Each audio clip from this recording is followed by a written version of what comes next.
دشمنوں نے اسی قرآن کو پڑھ کر دنیا میں عروج حاصل کیا ہے. انہوں نے سب کچھ اسی قرآن سے سیکھا ہے، اور ہم نے قرآن کو پڑھ کر کیا سیکھا؟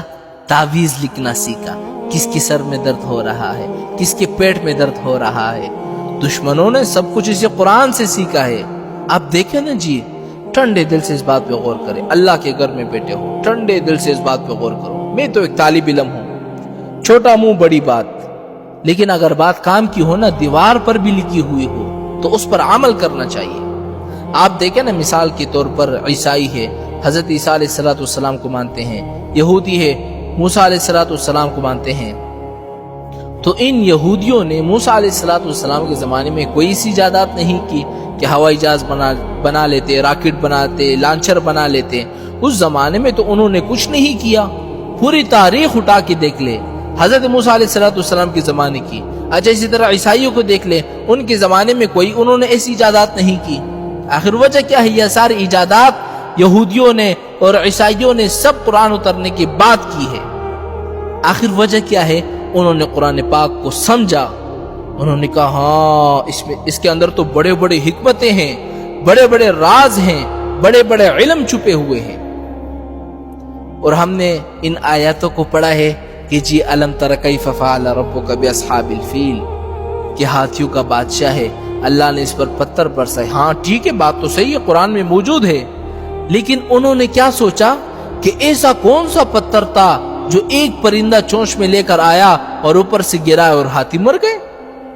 وہ ڈھونڈتے ڈھونڈتے ڈھونڈتے بدبخت ذرے پہ پہنچ گئے اور ایٹم بم بنا ڈالا.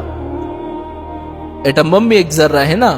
اچھا، اسی طرح انہوں نے کیا کہا کہ بھائی جن تو بڑے طاقت رکھتے ہیں، وہ تو آسمان تک پہنچ جاتے ہیں، ہاں جہاں چاہے پہنچ جاتے ہیں، دریا عبور کر لیتے ہیں، ہواؤں میں اڑ جاتے ہیں.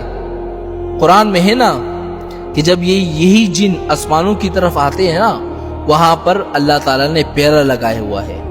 یہ جن کیا کہتے ہیں کہ ہم اگر اس کے قریب جانے کی کوشش بھی کرتے ہیں تو اللہ تعالیٰ کی طرف سے ایک ایسا شعلہ آتا ہے رجوما للشیاطین، جو اگر لگ جائے تو یا تو ہم پاگل ہو جاتے ہیں یا ختم ہو جاتے ہیں. انہوں نے کہا کہ ایسی کون سی چیز تھی جس کو یہ جن بھی ختم ہو جاتے ہیں.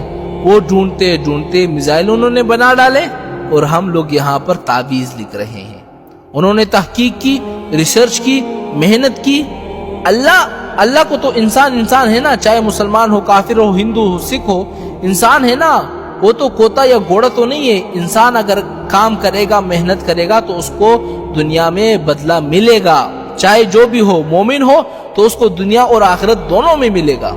یہ تو نہیں ہے کہ وہ لوگ محنت کریں ان کو کوئی پلی نہ ملے، کافر محنت کریں گے ان کو بھی بدلہ ملے گا. لیکن ہم نے کیا سیکھا؟ قرآن پاک سے تعویذ لکھنا سیکھا. آج تک قرآن پاک میں میرے بھائیو یاد رکھو ہر چیز موجود ہے. لیکن اگر ہم اس پر غور کریں گے نا تو تب ہمیں یہ ساری باتیں سمجھ میں آئے گی.